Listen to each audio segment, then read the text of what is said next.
Board exam class 12 के लिए important question है और ये क्वेश्चन जो है chapter aldehyde ketone and carboxylic acid से है। तो देखिए यहाँ पे राइट है identify A to D in the following series of reaction. तो देखिए यहाँ पे टॉलुइन है। अब टॉलुइन की रिएक्शन हम CrO3 एंड क्या एसिटिक एनहाइड्राइड के साथ करते हैं, मतलब इसे हीट करते हैं तो कंपाउंड ए बनता है। अब ए का जो है हाइड्रोलिसिस करने पे बी बन रहा है और बी की रिएक्शन कंसंट्रेटेड NaOH के साथ करते हैं तो यहाँ पे कंपाउंड बनता है सी। फिर देखिए जो ए है इसकी रिएक्शन KMnO4 KOH और इसका हाइड्रोलिसिस करेंगे तो कंपाउंड डी बनेगा। अब आपको क्या बताना है, ए क्या है, बी क्या है, सी एंड क्या डी। तो देखिए यहाँ पे टॉलुइन की रिएक्शन हम जब क्रोमिक ऑक्साइड एसिटिक एनहाइड्राइड से करेंगे तो हमारा एक क्या बनेगा, क्रोमियम कॉम्प्लेक्स बनेगा। आपने इटार्ड रिएक्शन पढ़ा होगा तो एक क्या बनेगा, देखिए मैं रिएक्शन यहाँ पे कर रहा हूं। ये हमारे पास क्या है, टॉलुइन है। टॉलुइन की रिएक्शन हमको करना है किसके साथ, क्रोमिक ऑक्साइड एंड क्या CH3CO होल ट्वाइस O, जिसे बोलते हैं एसिटिक एनहाइड्राइड, और इसे हीट करना है। तो हीट करेंगे तो देखिए क्या बनेगा 283 केल्विन पे। तो जब हम इसे हीट करते हैं तो देखिए ओवरऑल यहाँ पे बनेगा क्या, क्रोमियम कॉम्प्लेक्स बनता है। तो देखिए यहां से CH एंड क्या ये जो आपको दिख रहा है OCO, देखिए OC, ये वही OC है और यहां से OCO हो गया और ये CH3 होल ट्वाइस, और ओवरऑल आपका क्या बाहर निकल जा रहा है। तो ध्यान से देखिएगा यहां से H जो है क्या हो जा रहे हैं, कम हो जा रहे हैं, और इसे बोलते हैं क्रोमियम कॉम्प्लेक्स। तो ये आपका A है।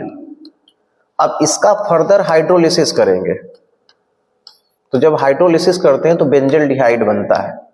क्या बनता है, बेंजल्डिहाइड। तो यहां पे क्या आ जाएगा CHO। तो ये क्या हो जाएगा, कंपाउंड B हो गया ये। और B क्या है, यहां पे बेंजल्डिहाइड है। तो जो क्रोमिक ऑक्साइड है हम इसका यूज इसलिए करते हैं कि टॉलुइन को डायरेक्ट जो है बेंजोइक एसिड में कन्वर्ट ना कर दे, इसलिए इस माइल्ड ऑक्सीडाइजिंग एजेंट है तो इसका ऑक्सीडेशन होता है। तो ओवरऑल यहाँ पे क्या बन जाता है, बेंजल्डिहाइड।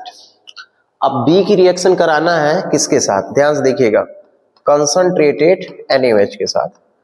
तो आपको ये लर्न होगा कि कैनिजारो एक रिएक्शन है जिसमें हम बेंजल्डिहाइड मतलब ऐसा कोई एल्डिहाइड लेते हैं जिसमें लैक ऑफ अल्फा हाइड्रोजन होता है। तो लैक ऑफ अल्फा हाइड्रोजन जो है यदि हम उसकी रिएक्शन कंसंट्रेटेड बेस के साथ कराते हैं तो उसका क्या होता है, ऑक्सीडेशन एंड रिडक्शन होता है। मतलब जो बेंजल्डिहाइड है वो ऐसा एल्डिहाइड होना चाहिए जिसपे पास क्या हो, lack of alpha hydrogen atom, मतलब अल्फा हाइड्रोजन एटम अब्सेंस होना चाहिए।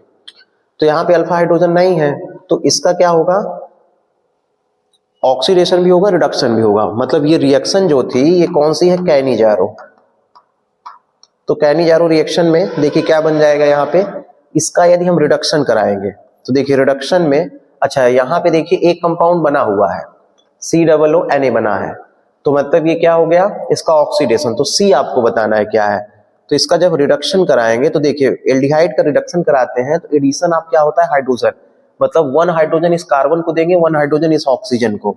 तो इसके पास CH पहले से था, एक हाइड्रोजन आपने और दिया तो CH2 हो गया, O पहले से ही था, एक H आप इसको और देंगे तो CH2OH बनेगा। मतलब जितने कार्बन का एल्डिहाइड होगा उतने ही कार्बन का रिडक्शन होने पे एल्कोहल और ऑक्सीडेशन होने पे उतने ही कार्बन का क्या बनेगा, कार्बोक्सिलेट। तो यहाँ पे देखिए सोडियम कार्बोक्सिलेट बन गया, मतलब बेंजोएट बना हुआ है, बेंजीन के साथ है। तो देखिए ये हो गया आपका C। अब हमें आइडेंटिफाई करना है क्या, D। तो टॉलुइन की रिएक्शन KMnO4 KOH के साथ करेंगे और इसका हाइड्रोलिसिस करेंगे। तो देखिए जब KMnO4 या KOH के साथ करते हैं तो यहाँ पे बनता है क्या, सोडियम पोटेशियम बेंजोएट, यहाँ पे ये बनेगा। अब इसके जो है हाइड्रोलिसिस करने पे ये किसमें कन्वर्ट हो जाता है, ये कन्वर्ट हो जाता है बेंजोइक एसिड में। तो यहाँ हो जाएगा क्या, COOH। तो देखिए आपको जब आंसर राइट करना है तो आप आंसर किस टर्म्स में राइट करेंगे, आप ये बताएंगे ये D है, ये C है और ये A है और ये क्या है, B है। तो देखिए यहाँ पे जो रिएक्शन यूज हो रही है उसको आप इटार्ड बोल सकते हैं। इटार्ड में हम लोग जो है क्रोमियम कॉम्प्लेक्स बनाते हैं। तो यहाँ पे देखिए क्या बन गया है, यहाँ पे हमने क्रोमियम कॉम्प्लेक्स नहीं राइट किया है, क्योंकि यहाँ पे इटार्ड वाला क्रोमियम कॉम्प्लेक्स हम लोग नहीं यूज कर रहे हैं, क्योंकि CrO2Cl2 क्रोमिक क्लोराइड नहीं यूज किया है, क्रोमिक ऑक्साइड यूज किए हैं। तो इटार्ड के टर्म्स में भी ये रिएक्शन है। यहाँ पे बेंजल्डिहाइड बनेगा, ये बी जो है बेंजल्डिहाइड होगा और ये कॉम्प्लेक्स बनेगा। ये क्या बनेगा, ये कॉम्प्लेक्स बनेगा। अब जो है बेंजल्डिहाइड का जो है कैनिजारो रिएक्शन करने पे C जो है रिडक्शन होने पे एल्कोहल बनाएगा, और यही ये जो है इसका रिएक्शन करने पे इस रीजन के टर्म्स में बेंजोइक एसिड बनेगा। मतलब इसमें 3 रिएक्शन मिक्स है, एक तो इटार्ड वाली है, फिर दूसरा कैनिजारो है, थर्ड जो है प्रिपरेशन मेथड आप क्या है, कार्बोक्सिलिक एसिड मतलब बेंजोइक एसिड।